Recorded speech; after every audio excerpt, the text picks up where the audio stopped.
Welcome, I'm Jane Gogodas with Beyond the Headlines. In this edition, good news from Dowa.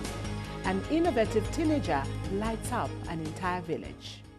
Ernest says he makes his electricity from air, magnet and water. With this innovation, he is able to supply electricity to over 15 houses in the village. And what is it like to be with epilepsy?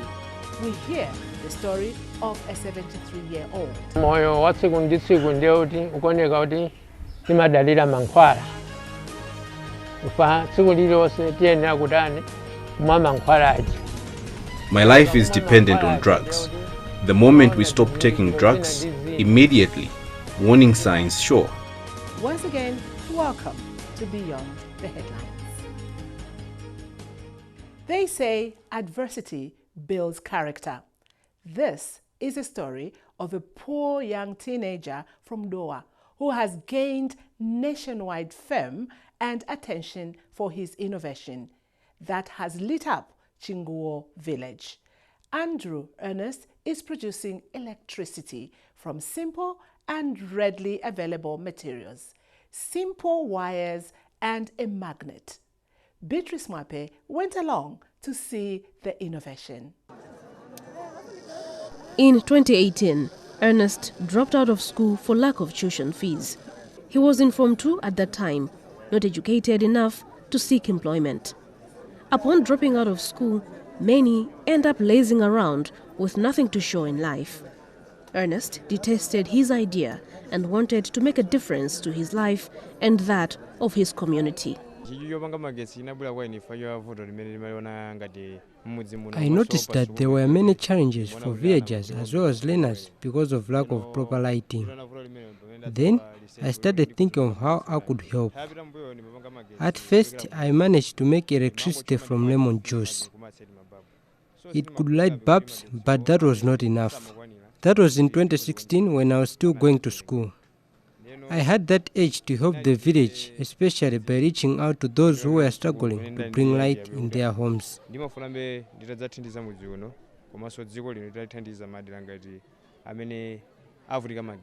Ernest was no stranger to electronics. His father, Andrea Chinguo, recalls that the interest started when he was very young. Ernest would dismantle everything within reach, including a radio the father bought back in the days. After dropping out, he briefly vanished into a forest and returned with his idea, which initially looked queer.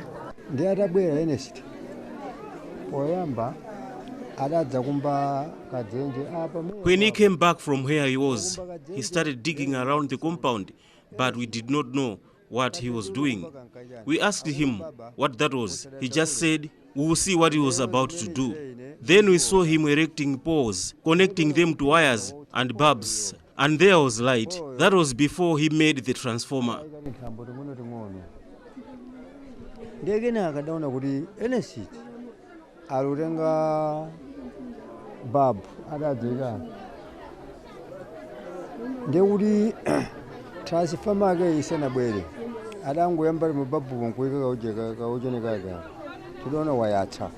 For Ernest, his vanishing to the forest was more of research on his innovation. I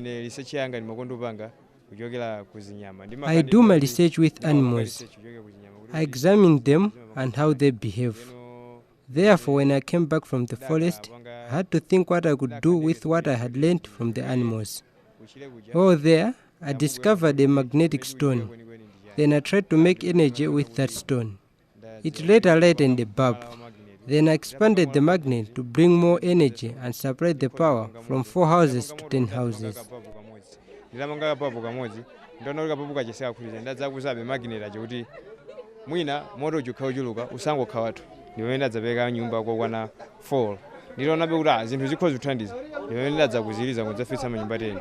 Ernest says he makes his electricity from air, magnet and water. With this innovation, he is able to supply electricity to over 15 houses in the village, enabling people to light up their houses. The power has the capability to charge phones and use electric shavers. The Form 2 dropout has also developed a software to manage and control power going to the houses connected to his system. The houses are far apart, so I use the software to monitor what is going on. Every house has a name. If there's a problem or a fault in these houses, I'm notified on my phone using the software. If power is cut or there's a fault, I know and fix it.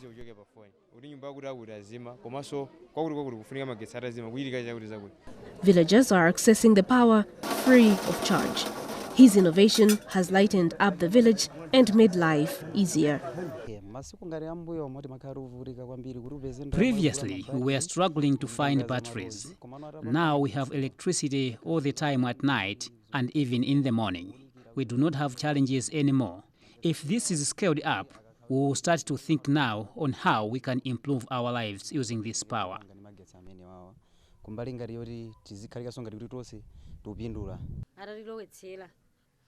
We are benefiting a lot. Since we are connected to power, we do not struggle. Torches are a thing of the past. At first, we doubted this, but it's now promising.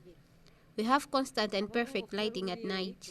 We are just encouraging him to continue, as we believe we can do better with his power, especially in businesses. We had so many challenges to access light. We are relying on batteries. Now we are happy people, because if we do not have money, we know we will have light. We hear when scaled up, we can use the power to charge phones, even cook. I'm optimistic that our lives can change for the better.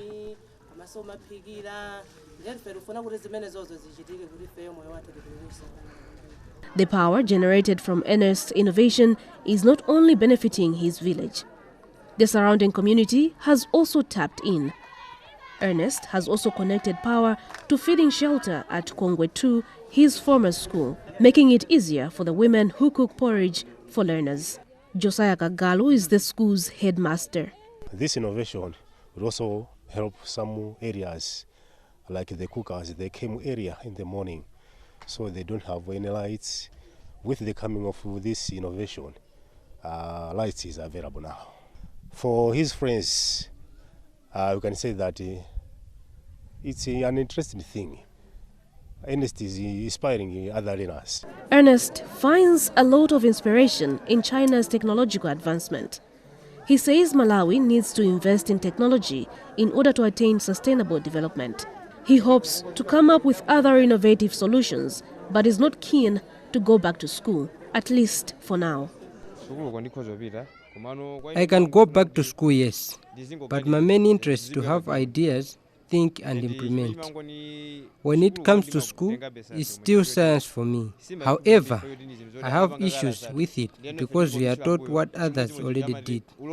We just memorize from the first page to the last, and when we finish, we start all over again. I do not like that. I want to think and implement. Start it on my own. When it is successful, I bring it out. If I fail, I try it again. Ernest's position on school is perhaps informed by reminders of how he toiled. His mother, Evelyn, is praying for him to find more and tangible support on his innovation. I just want him to get the necessary support for him to continue. He does not know and have expertise in this field. What he has done is purely from his head and interest in science. He needs those who are good in the field to support him, for him to bring out even more.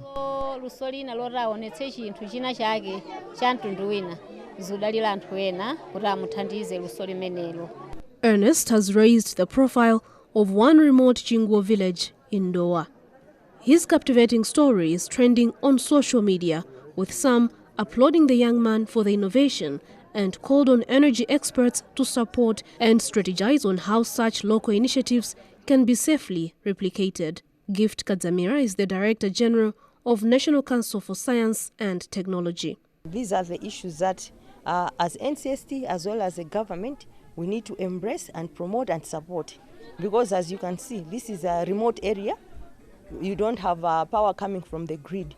So if you have such minds innovating like that, those are the issues that we need to promote. And as an NCST, we are always promoting grassroots innovators in as much as we are also promoting maybe innovators or researchers in the universities, but these are key, because they don't have anyone to push them. Currently, only 12% of Malawi's population have access to electricity, and the majority of them are from the urban areas. Malawi produces over 400 kilovolts of electricity.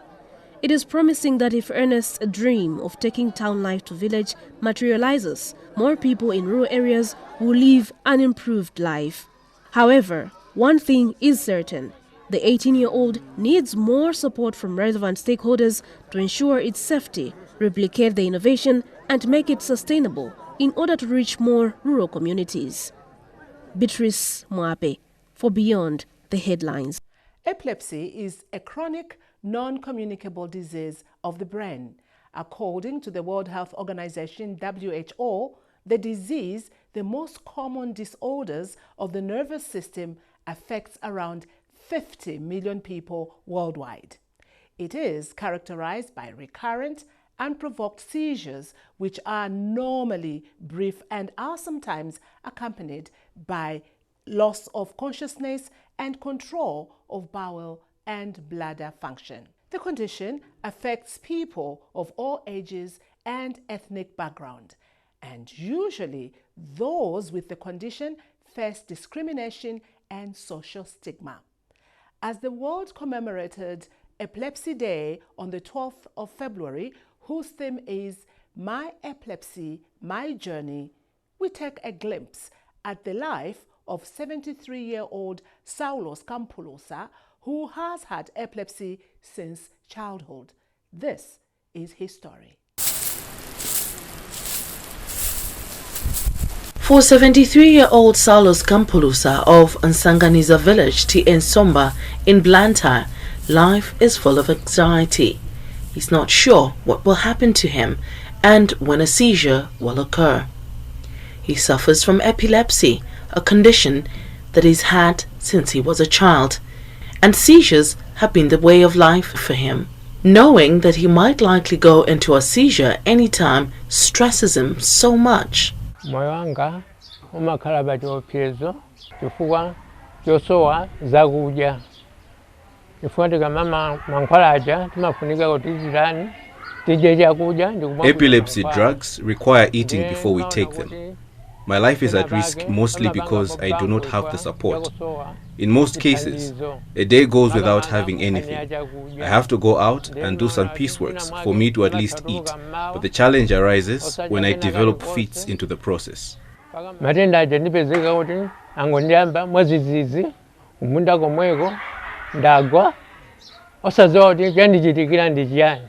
Kampulusa survives on epileptic pills, which he obtains from Pemba Health Center. Today, he's come to the center about a 3-hour walk from his village to collect his monthly dosage. Without the pills, he's likely to develop seizures. My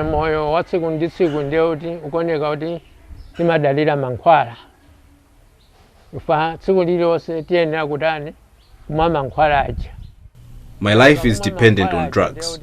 The moment we stop taking drugs, immediately warning signs show. In some cases, we are fortunate to see the signs go away without developing into fits.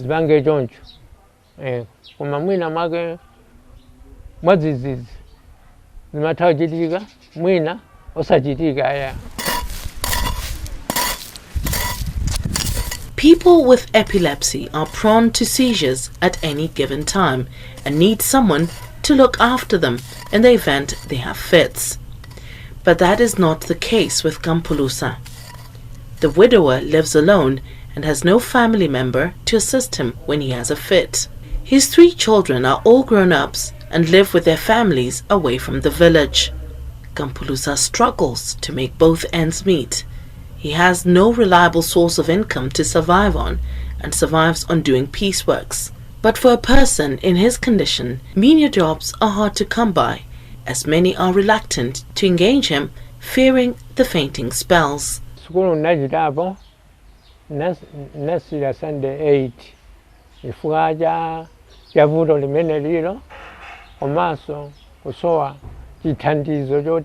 Epilepsy led to my dropping out of school when I was in standard 8. Additionally, I did not have someone to support my education at the time.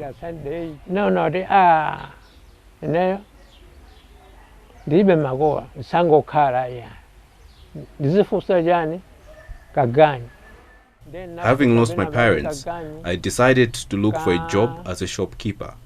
I worked for at least 2 years, but I was made to leave because of the condition I have.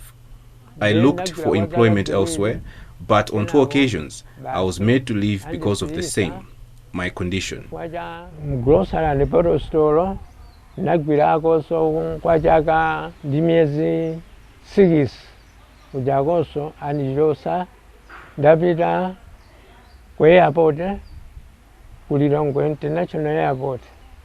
My last workplace was Kamuzu International Airport, where after 4 years, I was fired because of the same condition.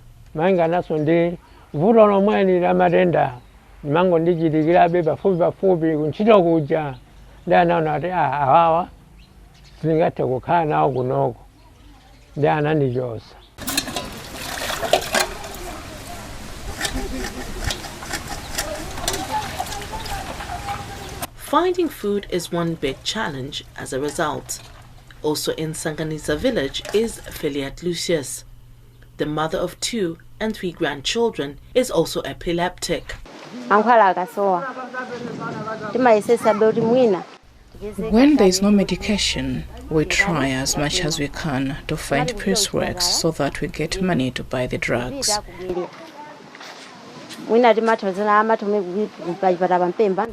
to Mpemba Health Center, where sometimes we are referred to Queen Elizabeth Central Hospital, where we are mostly turned back without medication. With financial challenges, we end up going without medication for days.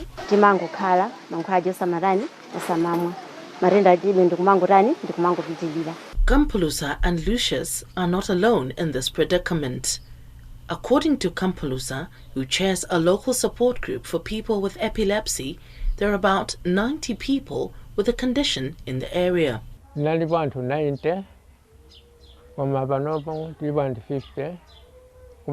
We were around 90 people, but now only 50 of us meet.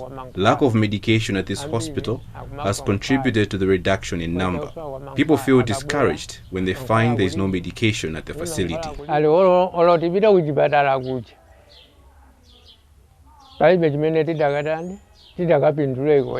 People with epilepsy often complain about lack of conventional anti-epileptic drugs in public health facilities. Most say these drugs, which control seizures, are not always available, and they're told to go and buy at private pharmacies, where they buy a week's dosage at more than 3,500, which is way above what they can afford.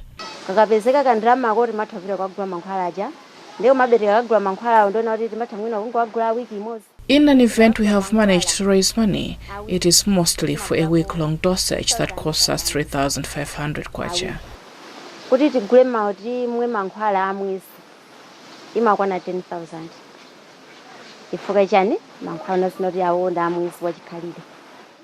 I spend around 10,000 kwacha for a month-long dosage, but I hardly can find such a huge sum.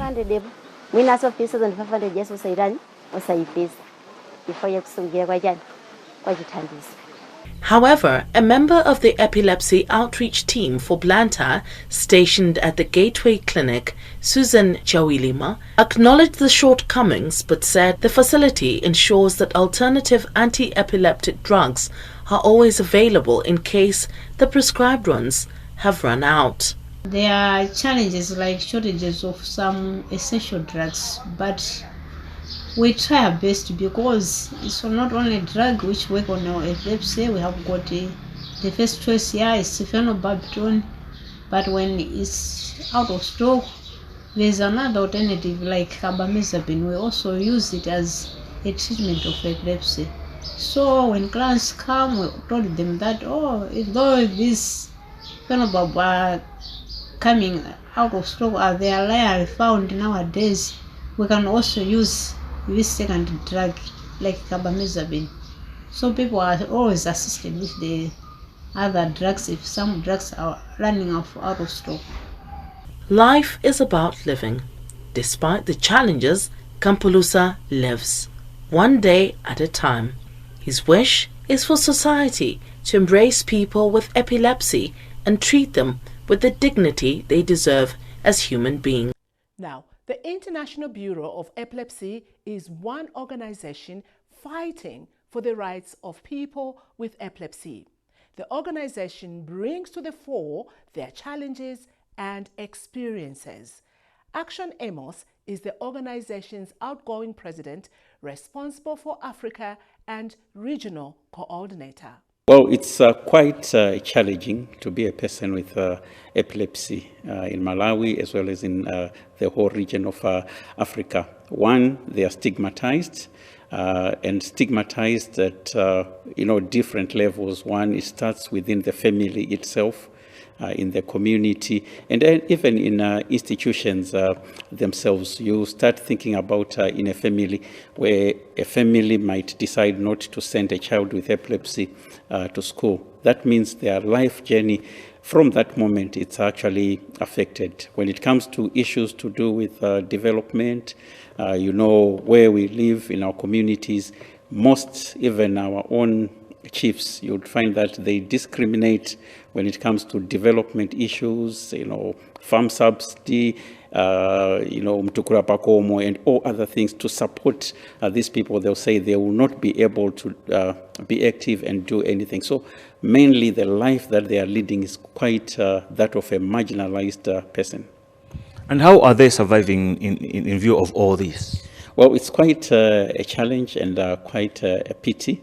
I know in other circumstances they rely on the next of kin, they rely on parents, they rely on other guardians, they rely on other people. That's how they survive. To those that are fortunate, maybe they have found some kind of a field, they plow. As you know, we are in agri-based economy, so most of them, they survive as subsistence farmers. But it's quite a challenge, and we have high dropouts of children that are dropping out of school because of stigmatization, discrimination, as well as the shortage of medication that causes seizures to keep on relapsing. We spoke to one of the persons with epilepsy, and he indicated that he's unable to find employment because most of the times the would-be employers wouldn't want to engage him, fearing that he will faint. How prevalent is this problem? Well, quite common. As I've mentioned, not only in Malawi, but even across the whole region, such that when it comes to employment, the ILO has come up with different instruments. And in those instruments, when they talk about disability, they also include epilepsy, that these people should not be marginalized when it comes to employment. But as we have said, that most persons with epilepsy are those that have been marginalized in terms of education. So you find that their education is low. So chances of getting employment are quite low. What we would want to encourage communities is that when you have such people, most of them, when they are accessing medication, they can live quite a normal life. They can, be employed, they can be given pieceworks and be able to work. So let's open up and try to assist them. It could be women, it could be girls. I think what they need is just the opportunity. Given that opportunity, they will be able to excel. Now, do you think in Malawi we have the systems that fully support persons with epilepsy, so to say? Well, not so much that I would say, but I'm happy that currently there was that revision of the Disability Act. There was also the signing of the African Disability Protocol. The African Disability Protocol is the highest instrument in the region that recognizes epilepsy as a disability. And it provides provision, including for support, social support, that governments should provide that. Currently, within the region, we have a few countries such as Kenya, Uganda, where that kind of support is being provided even for persons with epilepsy. But in our country, we're still working on that, and we hope with the work that's been done by government, eventually we'll get there, but we're still a long way to get any kind of support that is needed for persons with epilepsy. Some of the persons with the epilepsy are basically living in remote areas from very far distance, and one of the biggest problems that I've actually indicated is the fact that they're unable to access the medicines, the tablets that should help them to live well. I don't know, what are you doing in this particular aspect to ensure that they are able to get the medicine so that they can protect themselves and they can live longer? Well, currently in Malawi, the work that's been done by the National Epilepsy Association of Malawi is that of advocating and lobbying for the availability of medication. As International Bureau of Epilepsy, what we're doing, we're working on coming up with research with the Kamuzu University of Health Science, as well as with Oxford University. If it's successful, we will come up with modern ways of ensuring that the supply chain of epilepsy medication it's sustainable, because currently it's not. Mostly, I would say on average, currently we have stockouts of epilepsy medicine, on average 6 months stockouts of medicine. So you can imagine for 6 months someone does not have access to medication. That means that's a relapse. And we have even, undocumented deaths of persons with epilepsy, what we call in our medical language, SUDEP, sudden unexpected death that can actually happen. And these are not documented, so we don't even know the numbers of those that are dying because of not accessing medication. So it's quite important that this is put in place. And I'm happy that in May 2022, the WHO has come up with a global plan, which is called the Global Plan on Epilepsy and neurological disorder. And what it's calling for these systems to be put in place. And I'm happy that currently Malawi is starting to make efforts to ensure that they domesticate these instruments so that it speaks to some of our health systems that we have here. Well, and with that, we end this edition of Beyond the Headlines. We would love to hear from you on any of the stories that we carry. You can reach us on NBC Facebook page. I'm Jane Gogodas, so lovely having you. Bye for now and see you next time.